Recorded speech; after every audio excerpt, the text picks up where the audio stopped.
Hauka e penyama te pe cham. Stamina chohinya makopai wuskonan. Pele helikoinya we wuyupi. Yepa. Wamasha school ya mishe UCSD. Poma yecheche helikoiwa.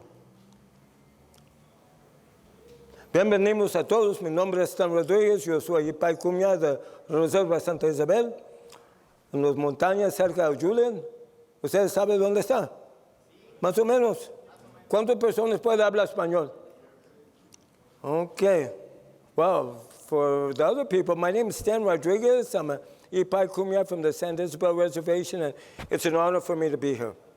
And I just wanted to share that. And I also want to share that I'm a fellow Triton. I got my doctorate at UCSD in 2019. Go Tritons. So now, I wanted to talk about Kumeyaay people and place names. Well, a little bit about the Kumeyaay culture. So, now ladies and gentlemen, when I was talking to all of you first, I was talking to all of you in American. How many of you understood American?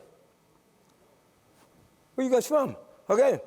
Well, you're from San Diego, right? So we're going to be talking a little bit about the history of San Diego y Baja California, México también. Es porque es terreno de los Kumeyaay. ¿Está bien? Ándale, pues.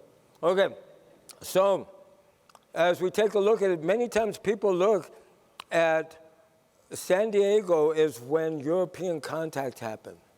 But our people have been here since time immemorial. Not just here, on the other side, well, now we call it the other side of the border. It was all part of Kumeyaay territory. This right here, ladies and gentlemen, is Kumeyaay territory. So it reaches up past San Pasqual to Camp Pendleton, all the way down past Ensenada, from the islands, the Coronado Islands, the Channel Islands, to the beaches, to the valleys, the mountains, the desert, even parts of the Colorado River. And these other parts with Quetzan and Cocopah territory, Kumeyays were also residing there. We're allies. So how many of you ever been to Mexico? Okay. How many of you speak Spanish? A number of you. Okay, we're going to be talking about, how many of you ever heard any Kumeyaay words before I open my snoot? Few of you. Okay. How many of you know some Kumeyaay words? Well, we're going to find out. All right. So, before contact, the Shamuks, or the clans, tribes, we were led by Kuepai. And a clan, or a Shamuk, is an extended family. And any of you Scottish? You know, you have your clans, and you have, different kilts that mark that. So we have our clans, too. And one of the things that people do not realize is we practice our own form of agriculture, horticulture. And we did that to transplanting acorns, oak trees. That was a major food source, among other things. So clans would come together under Kuchet for warfare, environmental management. Our people had, and we still do have, a fire science, an epistemology, or an organic science that is based upon thousands and thousands of years of experience. Some people would say, well, you're primitive. How many of you were out here in 2003? Any of you? How many of you remember the Cedar Fire? Remember the damage that was done during the Cedar Fire. What happened? It burned over 1,000 homes, right? It was pushing people almost to the ocean. There was a reason for that. Some person got lost up in the Laguna Mountains. He tried to light a fire, and he didn't turn it off. This was during the Santa Ana winds. And all that fuel that had been there for over 100 years, it piled up. It was a tinderbox. Our people practiced the fire science to eliminate that and keep the environment healthy. So fire harvesting techniques. This was seasonally guided plantings, engineering, such as putting rocks in the arroyos, in the rivers. And what that does is it slows the water down. Why do you think we want to slow the water down? So that we can recharge the water supply. What is happening in California right now? We're having a drought. And these types of agriculture techniques that are being used are ineffective. As a matter of fact, you're taking away from the environment. You need to put back in. Ladies and gentlemen, I'm going to say some people are playing checkers when they should be playing chess. They should be taking a look farther. What will my actions, cause later on? Maybe not this generation, but the next. So trade and commerce. Our people have extended trade commerce to Baja, all the way down to La Paz, all the way up north past Santa Barbara, into, past Phoenix, into the Great Plains. Quarries, manufacturing, out in Obsidian Butte. How many of you ever been to the Salton Sea? Okay, any of you ever been to Obsidian Butte on the eastern side of the Salton Sea? That's where we have our obsidian deposits. So we would quarry for that. How about up in the Kumeyaay Mountains? Kumeyaay, there's a lot of soapstone that we would use for ceremonies, we would use for cooking, other different things, jasper, all these different things that we would take. How about tar? What do y'all think about tar on the beach? I'm listening to you. Okay. Actually, ladies and gentlemen, traditionally tar was a very important trade commodity. We call it hipiknir, or black sticky substance, glue. We would trade it for other groups. And it would just wash up naturally because there's a lot of oil off the coast. So anyway, all these things, basketry, pottery, astronomy. How many of you are into astronomy? How can you tell the time at night? You astronomers. Okay, good answer. All right. You stare at the northern star. Is it constant? Yes, good answer. And all the other stars go around it. So by where they're positioned at, you can tell what time it is. You guys got to come and take some classes at Kumeyaay Community College. Come on over. Okay. So San Diego experience. Now let's talk about when did Europeans encroach? I'm not going to say conquer because I'm not conquered. I speak my language. I carry on my culture. I am not a conquered person. But when did encroachment take place? You educators. Okay, good answer. September 27th, 1542. Remember, Juan Cabrillo landed over here. They had a big pageant. I've seen it where they have these people dressed up like Juan Cabrillo come on the beach. They have people dressed up like Kumeyays, genuflect in front of them. That did not happen. What actually happened was Kumeyays attacked their group, shot a few of them with arrows. They made peace and they left. But they came back again in 1769. This is when Father Sarah came. They put the mission out. Where was the mission put? Right by Old Town, Kumeyaay. 3 months later, it was attacked by the Kumeyaay.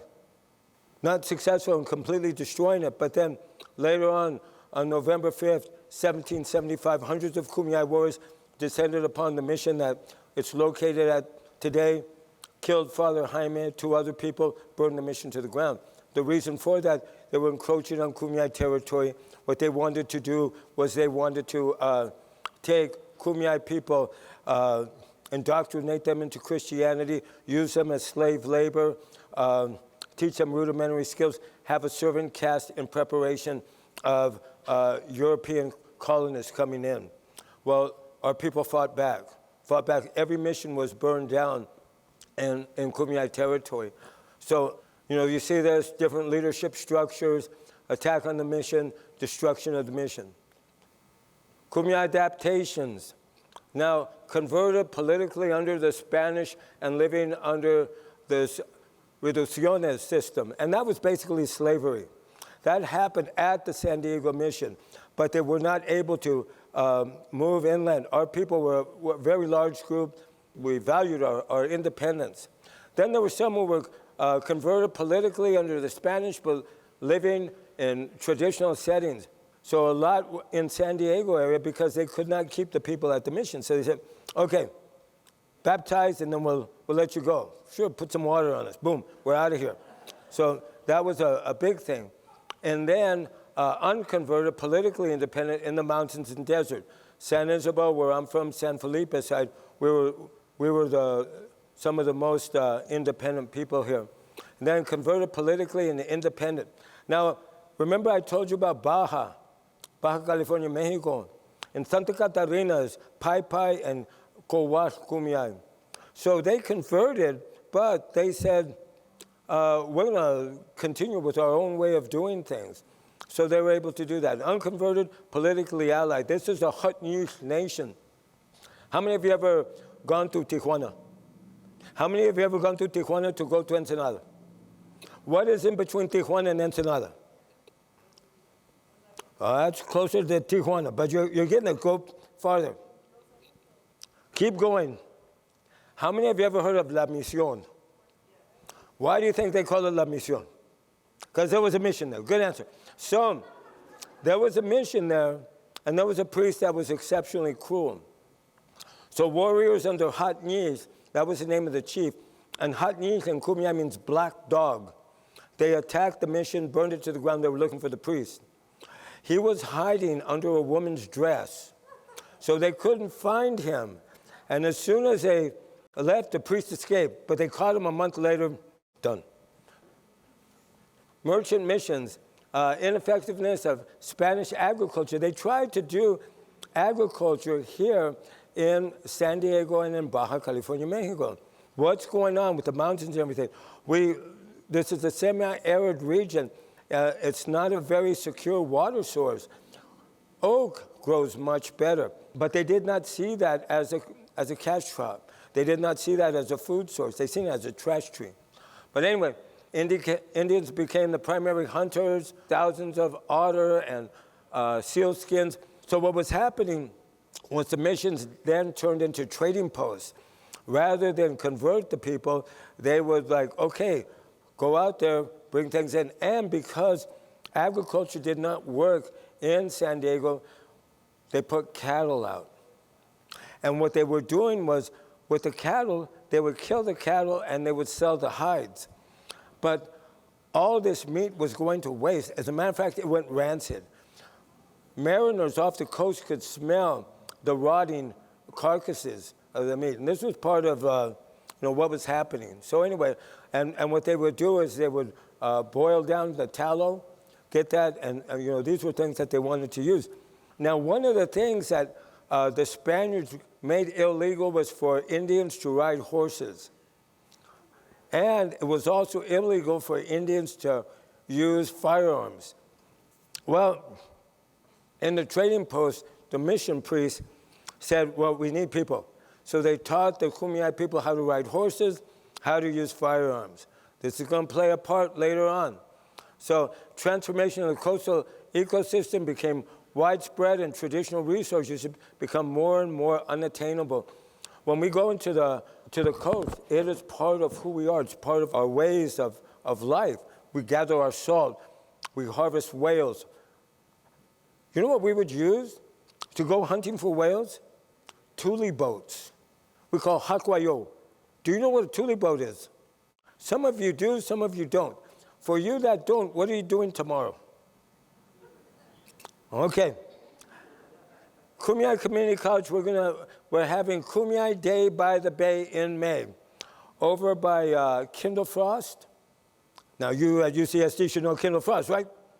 Okay, well there's a boat club over there. So we're gonna be making tule boats, we're gonna be repairing boats, and we're gonna put some people out. How many of you know how to swim?